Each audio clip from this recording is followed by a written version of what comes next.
पुराना जो भी था ना,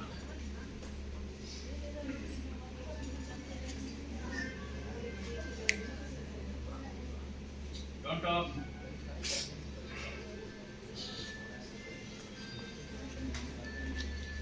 हमारी सुरक्षा के लिए जो वेबसाइट डेवलपर्स हैं और जो वेबसाइट अथॉरिटीज हैं, which is known as WWW, world wide web, actually इसको बनाया था टिम बर्नर्स साहब ने 1991 में।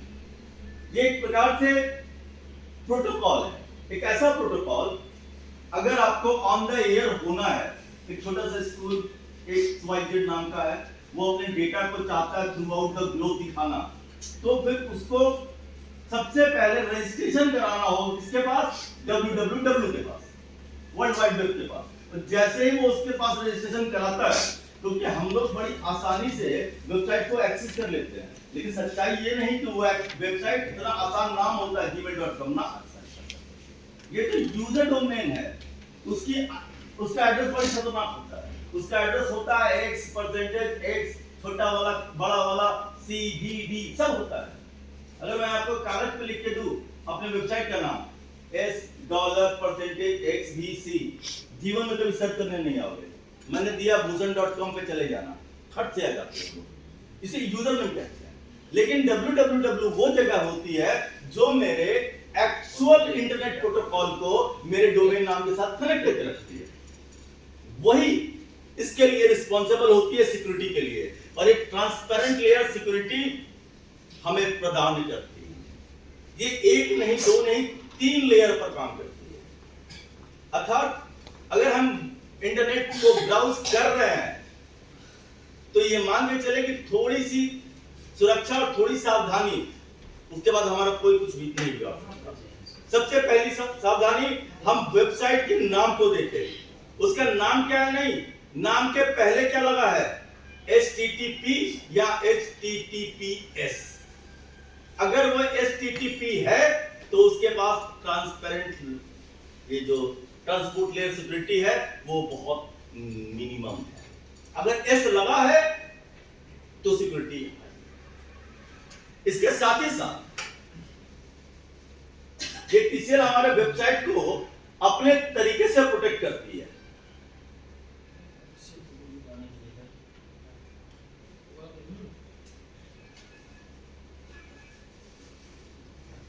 विजिबल है सर सबको? गौर से देखिए, ऊपर में एकदम HTTPS दिख रहा है, हर वेबसाइट में ये मिलता है। बस S है कि नहीं ये आपको देखना है। अगर S है तो वेबसाइट पर आप भरोसा करें, उस पे अपना जो काम करना है कर ले। अगर वो S नहीं है तो समझ लीजिएगा कोई भी टुच्चा सा हैकर आपके लैपटॉप तक जगह बना सकता है, वो घुस जाएगा। इसकी दूसरी पहचान भी होती है, इनकेस आप पढ़ना नहीं जानते, अथवा अब मेरी आंखें खराब है, ज्यादा दिखाई नहीं देती, तो एक ताला बना हुआ रहता है लॉक का, जो इंडिकेट करता है कि this is the secured by the transport layer security. हमारा वेबसाइट सिक्योर है। अब आम आदमी को इतना नॉलेज की आवश्यकता क्यों पड़ा? पहले नहीं था, क्योंकि अब वो आम आदमी दिन भर धड़ल्ले से इसका इस्तेमाल करता है। अब जब धड़ल्ले से इसका इस्तेमाल करेंगे तो आप उस रास्ते पे जा रहे हैं तो उस रास्ते के रूट को जानना भी जरूरी है, उस रास्ते में आने वाले हर्डल्स को और उन डकैतों को भी पहचानना जरूरी है जो आपको मिल जाते हैं।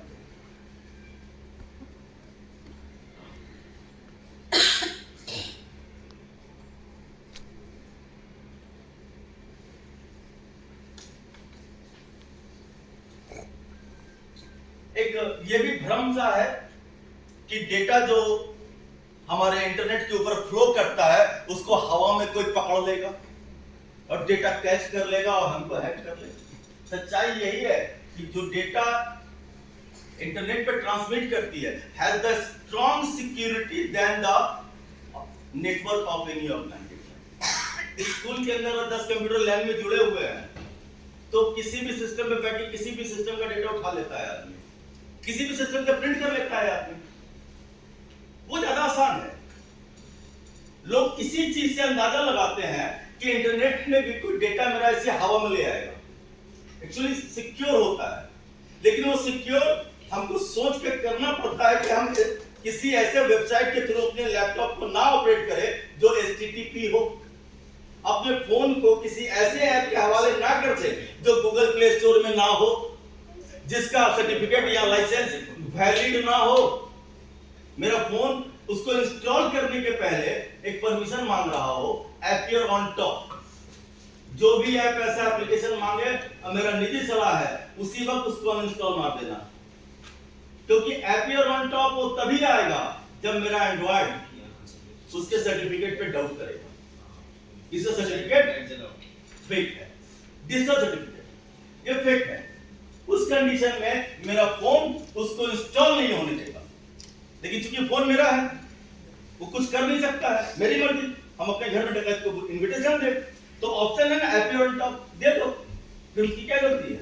वरना वो सिक्योरिटी तो दे रहा है आपको। आपके फोन के अंदर हर एक ऐप बिना आपके एंड्रॉइड के सर्टिफिकेशन की मर्जी के नहीं आ सकता, अच्छी सिक्योरिटी देता है।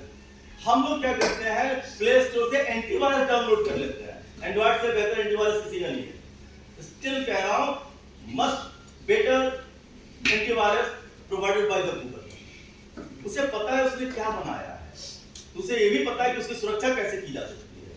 ये जो निजी नॉर्टन हो गया, मैकएफे हो गया, K7 टोटल सिक्योरिटी है, लोग अपने लैपटॉप पर रखो ना जी, फोन के लिए नहीं है।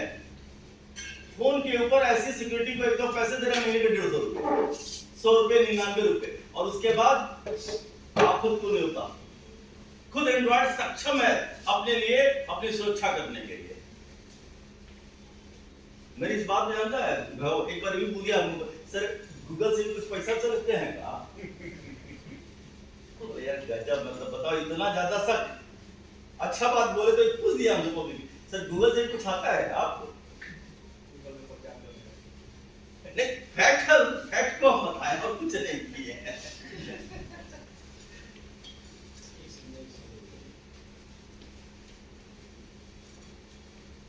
इससे में एक चीज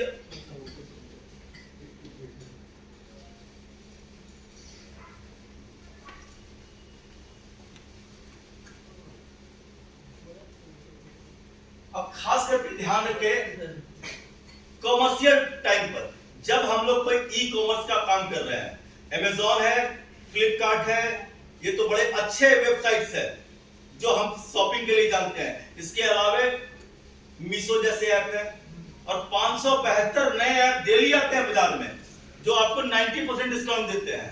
भरोसा ना करें, उसके HTTPS को देखिए, अगर होगा ही नहीं, वो HTTP होगा बस। उसको एक डोमेन लेना था, ले लिया। अब आपको 90% डिस्काउंट का ऑफर भी कर रहा है कि आप पहले 500 रुपए में इस रुमाल को खरीद लो और हम आपको 490 रुपए कैशबैक करेंगे।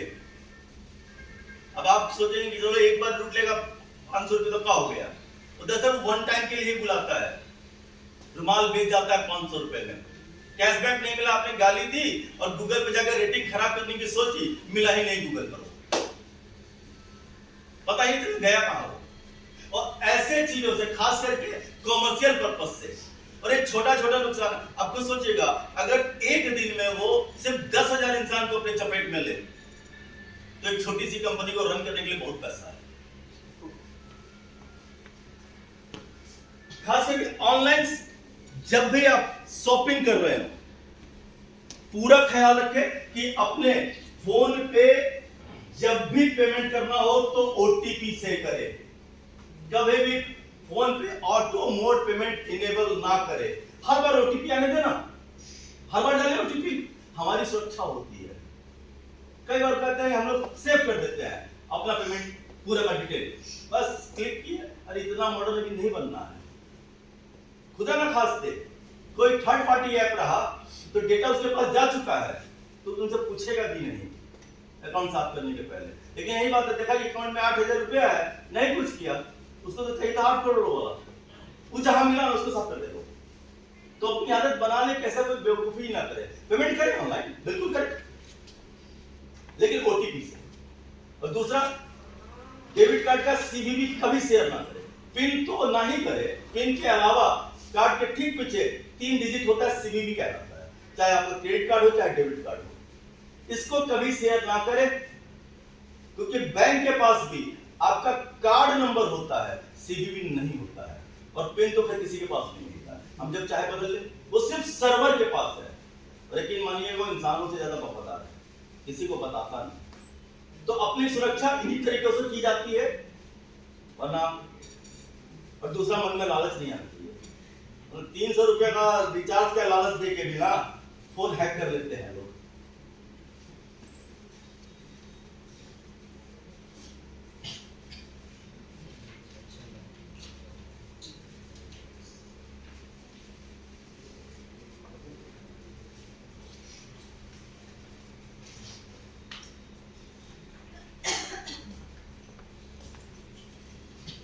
सिर्फ ईमेल की ही बात नहीं करेंगे हम लोग, फ्रीक्वेंट चल रहा है सर।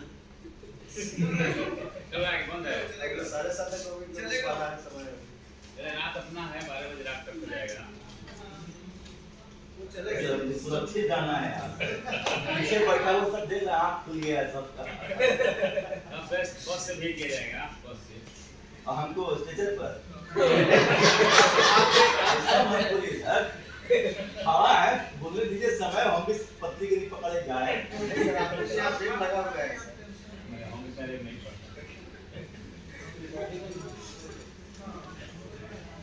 नॉर्मली हम लोग मेल भेजते हैं, मेल भेजने में आप सभी फ्रीक्वेंट नहीं होंगे, एक पल के लिए मैं मान लूंगा, लेकिन व्हाट्सएप मैसेज हर कोई दिन भर में 10 छोटे भेजता है ना। हर मैसेज की 3 से 4 कॉपीज बनती हैं, हर मैसेज की मिनिमम 3 से 4 कॉपीज बनती हैं, but we are still unaware about that. एक कॉपी मेरे पास, एक कॉपी मैंने इसको भेजी, कि बीच में कौन है ससुर जो 1 से 2 कॉपी बना रहा है, वो है मेरा सर्विस प्रोवाइडर। अगर व्हाट्सएप पे भेजा है ना तो एक कॉपी उसके पास है, व्हाट्सएप के पास। और दूसरा आपका आईएसपी, इंटरनेट सर्विस प्रोवाइडर। अगर एयरटेल है तो एयरटेल के पास कॉपी गया मैसेज का, जियो है तो जियो वाले के पास गया, और वोडाफोन है तो वोडाफोन वाले के पास गया। अब कहेंगे सर मान लीजिए इसको हाई का मैसेज भेज ही दिए हम, उसका 4 कॉपी बनाया, 400 कॉपी बनाया, क्या फर्क पड़ता है? उस दिन तो फर्क नहीं पड़ता है, लेकिन अचानक एक दिन परेशान हुए, पैसे का जरूरत पड़ा तो मैं को अपना एक बैंक अकाउंट डिटेल भेज दिया कि भाई 10,000 रुपया भेज दो। वैभव ने भेज भी दिया, लेकिन वो डिटेल सिर्फ वैभव को थोड़ी दिया मैंने, और 2 जगह दे रखा है। Still we are unaware. हम ये नहीं कह रहे मैसेज मत भेजो ना जी, लेकिन उसी ऐप के थ्रू जो डिजिटली सर्टिफाइड हो, नंबर 1, मेल करते वक्त पूरा ख्याल रखे कि आप मेल कर किनको रहे हैं और क्यों कर रहे हैं। क्योंकि आपको लगता है कि आपने व्हाट्सएप से डिलीट कर दिया मैसेज, डिलीट टू एवरीवन में कौन गया? 2 पार्टी के बस, अभी 2 पार्टी तो बचा हुआ है, जिसका पदकोन फंस गई इस चक्कर में ना। आज से 1.5 साल पहले सुना हुआ आप लोगों ने, वो खूब व्हाट्सएप पे चैटिंग की थी, गाना फूकती थी, तो ड्रग्स पेडलर को मैसेज करती थी, और इसने तो मैसेज डिलीट मार दिया था, और पेडलर ने भी डिलीट मार दिया था। लेकिन जाहिर है ना, उनको पता ही नहीं 2 कॉपी और थी, और व्हाट्सएप वाले नहीं देंगे ना दे। आईएसपी तो भारत का है, कैसे नहीं देगा? उसको ट्राइब के अंदर काम करना है कि नहीं? एक्चुअली हम लोग सारे फोन सर्विसेज ना इसको ट्राइब कंट्रोल करती है, टेलीकॉम अथॉरिटी बोर्ड होती है, सबके बाबूजी हैं उसने। हाँ सर, इंडिया गवर्नमेंट की है, बिल्कुल सर, गवर्नमेंट एजेंसी है, और गवर्नमेंट एजेंसी को ही तो चाहिए था। तो ट्राइब के पास पहले से उसका इंफॉर्मेशन था, पूरा मैसेज था भाई, तो वहां डिलीट मार दी, उठा के बिठाया उसको, पढ़ो अपना मैसेज। तो भैया ये चीज ऐसा है, और इसको बोलते हैं डिजिटल फुटप्रिंट। हम लोग तो चोर सब क्या करते हैं आजकल, हाथ में ग्लव्स पहन के आता था ना, फिंगरप्रिंट लाओगे, चोर से बड़ा समझदार हो गया, फिंगरप्रिंट से बचाता है। जूता में पॉलिथीन बांध लेता था कि फुटप्रिंट भी ना होगे, पॉसिबिलिटी है, लेकिन क्राइम करते वक्त, साइबर क्राइम के अंदर क्रिमिनल्स डिजिटल फुटप्रिंट को नहीं मिटा पाते, संभव ही नहीं है। ये बड़े स्ट्रॉन्ग फुटप्रिंट्स होते हैं जिनको मिटा पाना संभव नहीं। अब आपने जो इंटरनेट पर सर्च किया है वो सबसे पहले आपके डिवाइस के कैच में स्टोर हो गया, आपने कैच मेमोरी क्लियर कर दी, तो अरे गूगल के डेटाबेस में सर्च जा चुका है कितने बजे इस इंटरनेट प्रोटोकॉल से, इस आईपी एड्रेस से आया था। और ये आईपी एड्रेस हमारे फोन में नहीं होता, पहले बता दे रहे हैं। ये आईपी एड्रेस हमको मेरा आईएसपी देता है, इंटरनेट सर्विस प्रोवाइडर।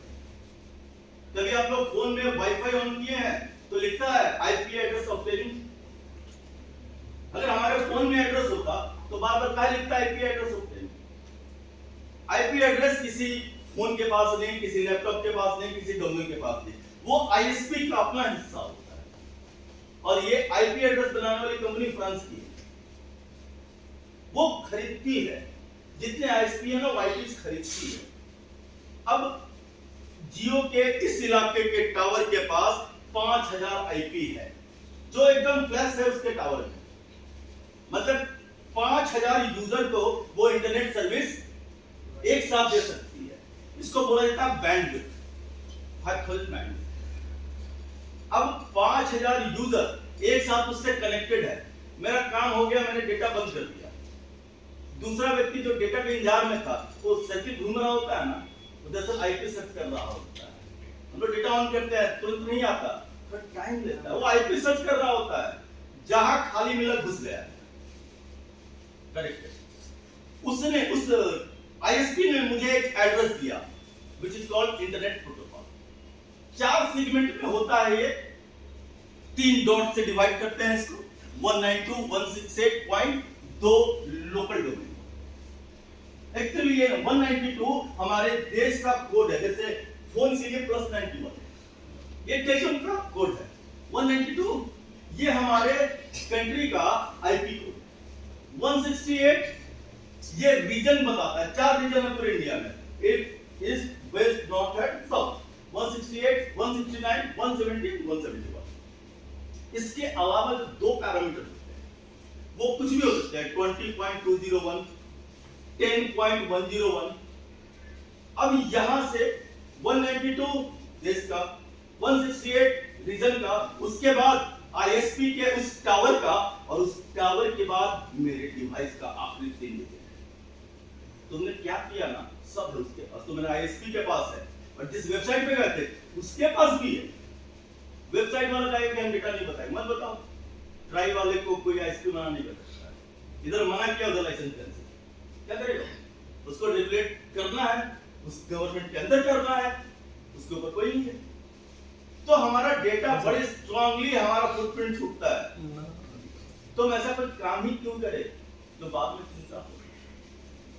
अब जो सही आदमी है उनको भी ध्यान देता है, जैसे पैर का फुटप्रिंट बन रहा है नहीं देखता है, उसके बाद में सही काम करते हो फर्क नहीं पड़ता है। हम कहाँ आए, कहाँ गए, उसे कहाँ सोचना, सोच से बहुत ध्यान देता है। लुका सब ऐसे चलते रहता है कि कोई हमको देख तो नहीं रहा। तो रियल लाइफ का लुका हो चाहे आईटी फील्ड का लुका हो, तो डिजिटल फुटप्रिंट छोड़ेगा।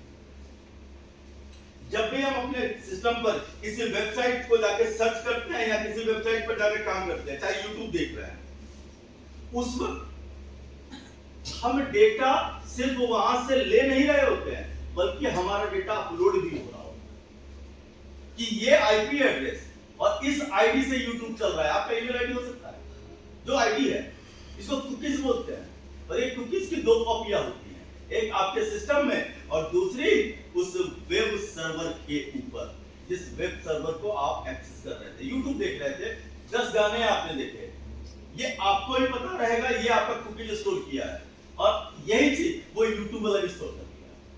हम अपने कुकीज को डिलीट कर देंगे, हमारा हिस्ट्री डिलीट, कुकीज डिलीट, लेकिन ये संभव नहीं है कि सब कुछ डिलीट हो चुका है। और ये नीचे सिम कार्ड वाले का नाम भी रहता है, मतलब होता है कोई भजन जो सुनते हैं हम लोग, हाँ नीचे सिम कार्ड, सर उसको मार्क्यू बोलते हैं, वो तो स्क्रॉल करवाया जाता है अपने प्रचार के,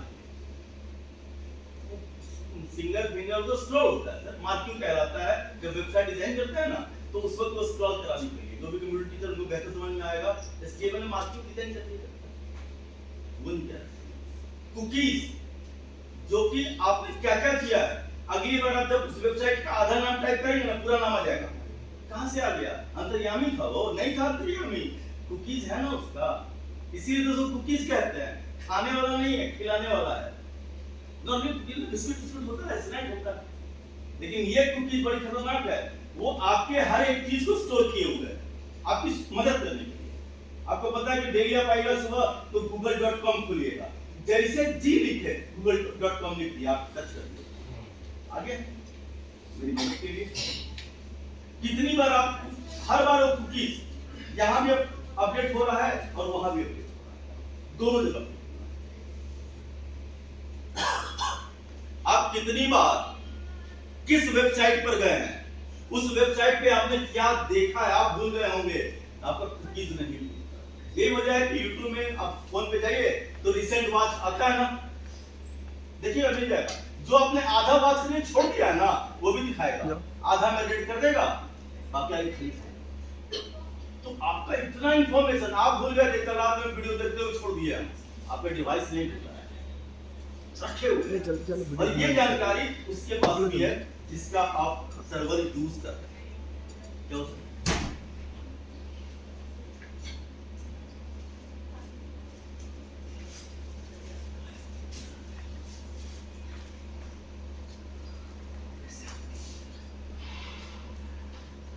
अब जरा इस स्पाईवेयर को समझ लीजिए। और एक आता है की लॉगर, कब तुम्हारे फोन में इंस्टॉल होगा पता नहीं चलेगा। ये जो स्पाईवेयर होता सॉफ्टवेयर ही है, लेकिन सॉफ्टवेयर को ट्रैक करता है, सॉफ्टवेयर के ऑनलाइन मूवमेंट को ट्रैक करता है, इंफॉर्मेशन को स्टोर करता है तुम्हारे सिस्टम का, तुम कौन कौन सा काम कर रहे हो उसको करता है। और एक स्पाईवेयर का नाम है की लॉगर। ये बैकएंड में काम, हमारे फोन का लगभग हर ऐप बैकग्राउंड में काम करता है, प्रोसेस करता है। इसी वजह से जब व्हाट्सएप आता है तो फट से नोटिफिकेशन मिल जाता है, अगर वो बैकग्राउंड में ऑन नहीं होता तो नहीं मिलता। ईमेल आने पर नोटिफिकेशन का आना मतलब मेरा वर्किंग कंडीशन में है वो। ये की लॉगर क्या करता है, आप कितने की को प्रेस कर रहे हैं, कौन कौन उसका स्क्रीनशॉट ले लेता है, तुम्हारे ही मोबाइल से तुम्हारा ही डाटा इस्तेमाल करके अपने मालिक को डिटेल हर घंटे भेजते रहता है कि आज इस व्यक्ति ने इस वेबसाइट पर ये किया, ये की प्रेस किया। अब तुम पासवर्ड टाइप करो, पिन टाइप करो, सब जा रहा है उसके पास। इसलिए इसको स्पाईवेयर जासूस कहते हैं। अनऑथेंटिक एप्स होते हैं, कोई बता के आपको नहीं देगा, एक लिंक के फॉर्म में आपको भेज देगा और सुबह से शाम तक 10 लिंक सबके पास आता होगा, किसी न किसी काम का, किसी न किसी माध्यम से आता है। इस लिंक को पहचानने की जो तरीका है, जो मैं जानता हूं, अब वो भी जानता हूं।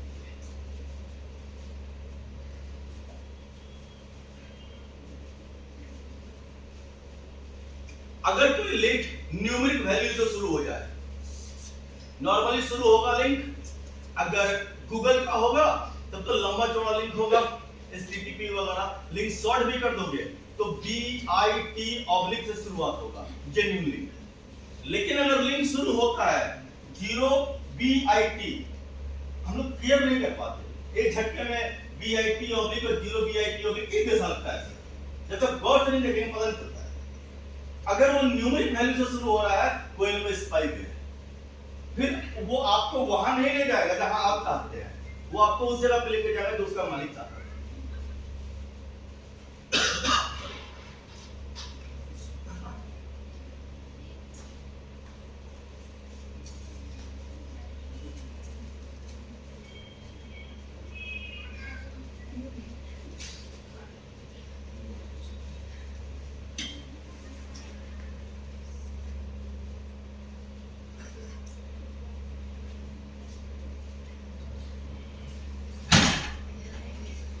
अनऑथराइज एक्सेस को समझाने की आवश्यकता नहीं है आप लोगों को। बिना हमारे और आपके परमिशन से कोई हमारे सिस्टम है, हमारे नेटवर्क से डेटा एक्सेस करता है तो अनऑथराइज कहलाता है। बिना आपके परमिशन से कोई लैपटॉप यूज कर ले तो अनऑथराइज यूज कहलाता है। ये भी एक साइबर क्राइम ही है।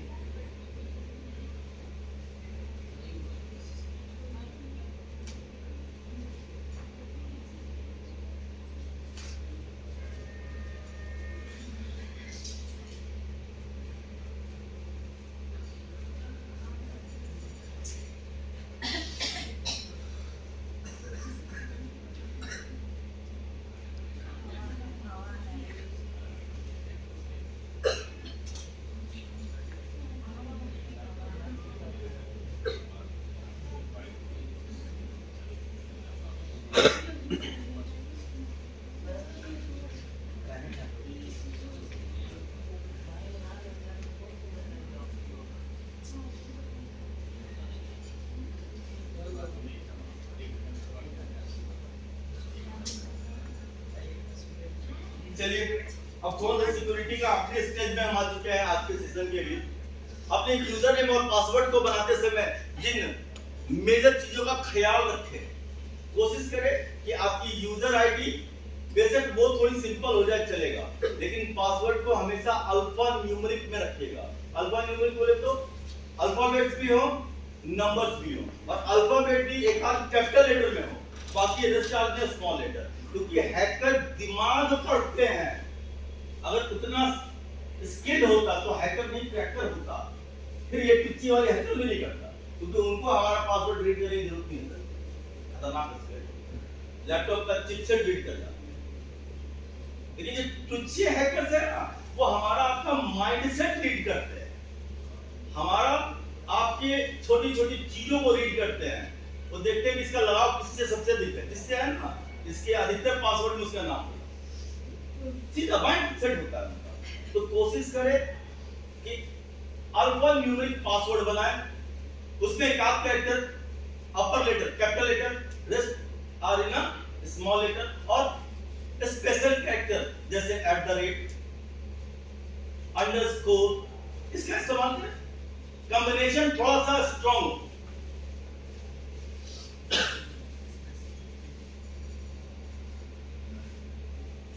आधी दुनिया कैप्चा से परेशान रहती है ना सर।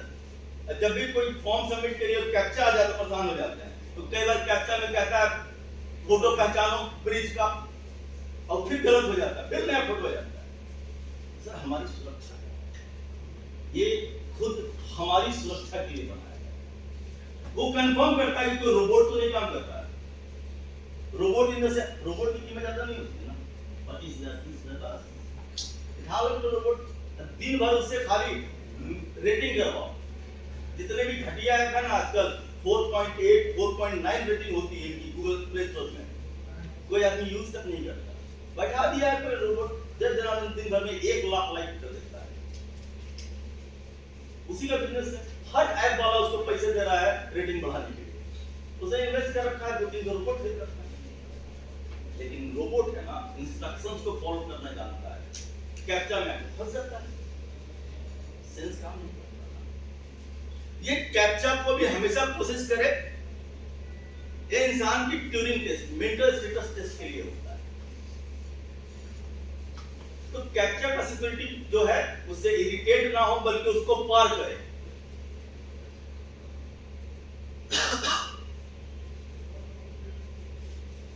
लास्ट में मैंने जो दिख रहा है पास फ्रेज, एक्चुअली ये प्राइवेट कॉम्बिनेशन ऑफ वर्ड्स होते हैं। बार-बार वो तुच्चे पास फ्रेज का इस्तेमाल करते हैं, डिक्शनरी का इस्तेमाल करते हैं, हमारे डिटेल्स में से जंबल करते हैं इंफॉर्मेशन को। इसका सबसे करीबी व्यक्ति कौन है, उसका नाम, उसका बर्थडे उठा लो। 60% तो मैरिड पीपल क्या करते हैं, पासवर्ड में या फिर पिन में अपना शादी का डेट डाल देते हैं भाई। अब गलती से किसी हैकर को अपना एनिवर्सरी का पार्टी दिया, अगले दिन साफ कर दिया अकाउंट, फिर तो खुद बता दिए पार्टी में बुला कर। अपने आप को सुरक्षित रखना है तो कोशिश यही करना है कि कोई भी ऐसा पास फेयर जैसी चीज को अपना पासवर्ड ना बनाए। जो चीजें आपके निजी जिंदगी से जुड़ी हुई है और सबको पता है, उसको पासवर्ड ना बनाए। हम लोग पासवर्ड उसी को बनाते हैं जो आसानी से याद रहे, जिसको भूल ना जाए। समस्या यहाँ है, पासवर्ड कुछ टिपिकल अभी बना तो ये सामने भूल जाएंगे, अब फिर उस आईडी को खोलने के लिए परेशान हो रहे हैं।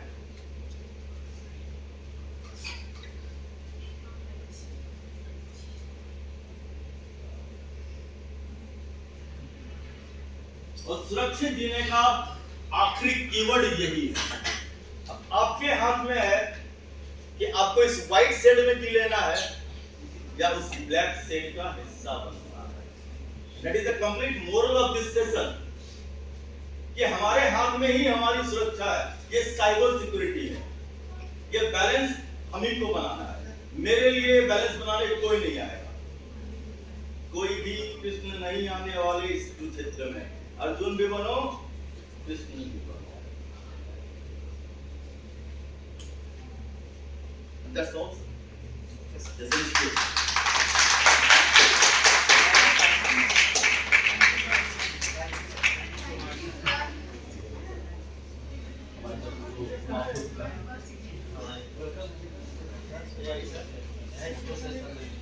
एक सर ग्रुप फोटो तो हुई सर होगा सर।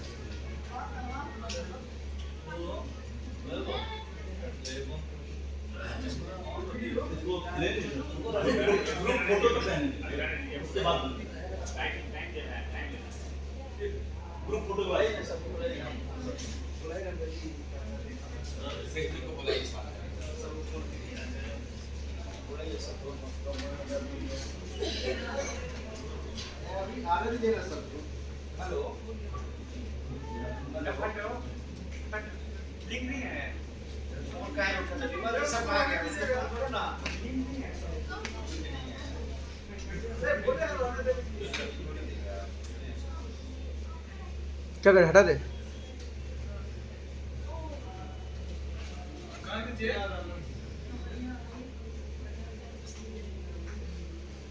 उधर घुमा दीजिए।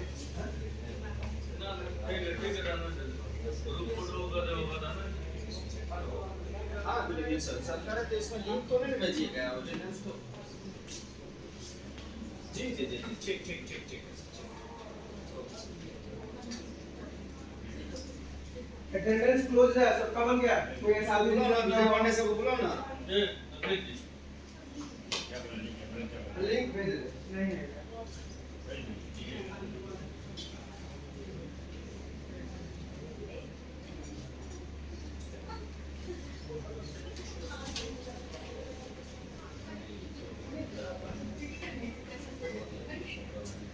हेलो अरे आइए ना आप लोग आइए ना राकेश जी की विमल जी दोनों आदमी आइए ग्रुप फोटो होगा जल्दी आइए जल्दी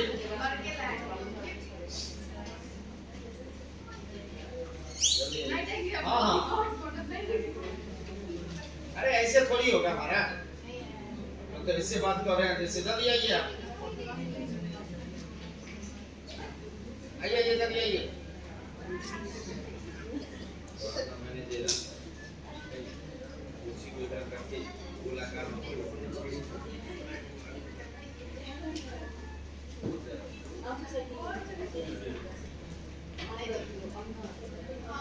सन सन सनी कहते हैं उसमें नाम है सनी का सनी ने अच्छे से किया सब मैंने सब थोड़ी नाम है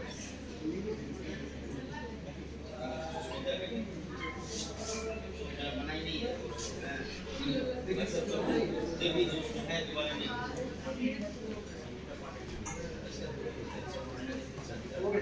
पांडे सर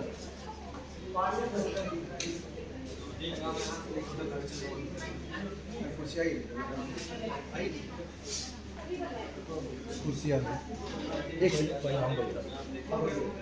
एक काम करते कुर्सी इस कॉर्नर पे लगा नीचे हो जाएगा कुछ ऊपर ऐसे लगाओ ना इसको हटाओ ना सब कोई ऊपर आएगा तो बेहतर नहीं होगा ये हटा ये सब हटाओ जब लोग हटवा दे ई नहीं एगो ई हटाओ ना अपने आ जाएगा दूसरा लोग करेगा वो रहने दो ना उससे क्या मतलब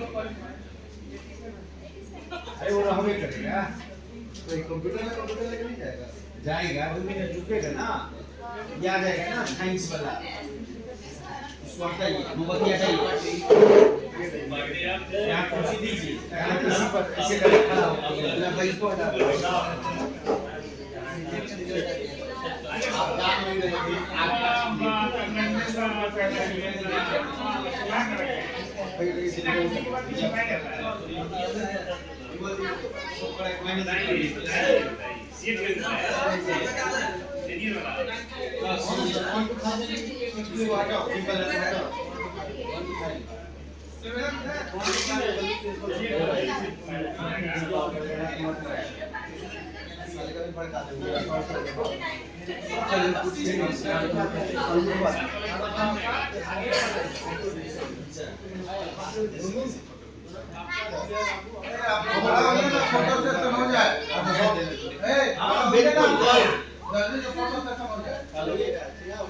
विमल जी से बुला लिए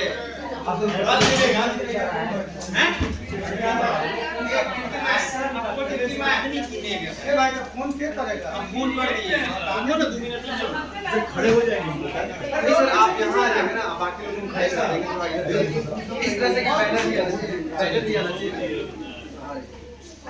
सबको बुला लो। नहीं सर, बैनर आना चाहिए था। सर बैनर आना चाहिए, इसलिए यहाँ कोई खड़ा नहीं हुआ। बैनर आगे दे दीजिए, हम लोग रख ले देंगे। हाँ?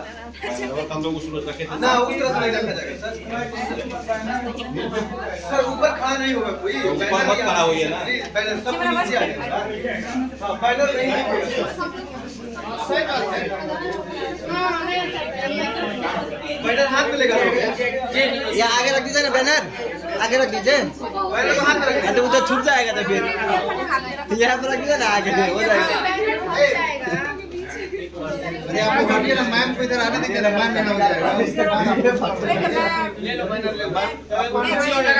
अरे आप लोग आइए ना, इधर आ जाइए, मैम इधर आ जाइए। कैसे लोग लगे ना?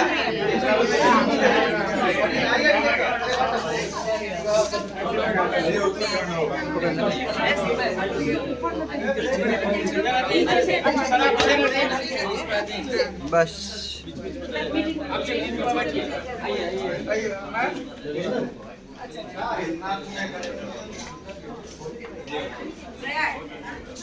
चलिए ना ऊपर।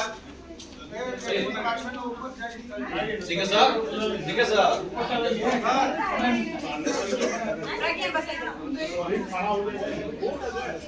हो गया, अरे हो जाइए ना।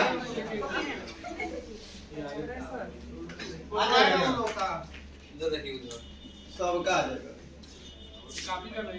जिसका नहीं कोई बात नहीं। मेरे बिना ऐसा तो एक सर्टिफिकेट नहीं देगा।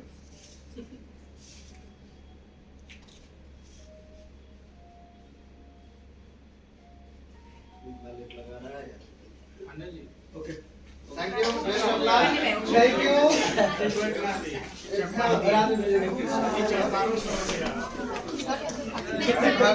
कैसा टाइम भाई ओके लोग ये सॉरी लोग जाए। हाँ हाँ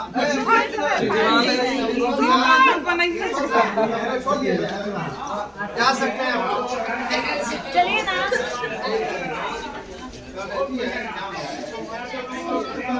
8:50 तक सबको आगे हो जाना है। क्या पागल है। रात में अपडेट कर देंगे लिंक को। चलिए सब लोग सीढ़ी पकड़िए।